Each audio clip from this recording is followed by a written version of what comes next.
भावांना बघू शकता. भाई लागलं का कोणाला? नाही ना भाई, बघू शकता भाई असे ऍक्सिडेंट झाला. आता पिकअप दुर्दैव म्हणजे नशिबाने का कोणाला लागलं नाही. त्याच्यामुळे भाई हा रस्ता दिसतो तेवढा सोपा नाही.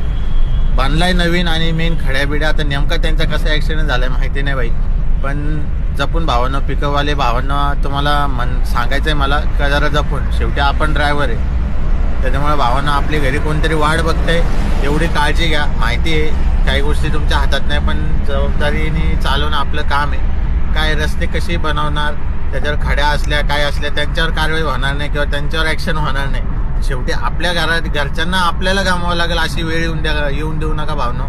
बाकी सेफ राहा भावनो, कारण की ड्रायव्हर आहे म्हणून एक कळकळीची विनंती आहे भावनो तुम्हाला. बाकी तुम्हाला काय वाटतं, तुमचं मत सांगा. याच्यात नेमकी चुकी कोणाची असते, रस्त्यामुळे होतं का आता इथं लाईटी बिटीचा पण विषय नाही काय अजून. बाकी तुम्ही सांगा. आता कल्याण नाशिक हायवे इथं आता भाजीपालेवाले नाशिकचे पिकअपवाले भरपूर आहेत जे डेली अपडाऊन असतं त्यांचं. त्यांनी कमेंट करून सांगा का भाई काय विषय होता ह्या हायवेला नक्की.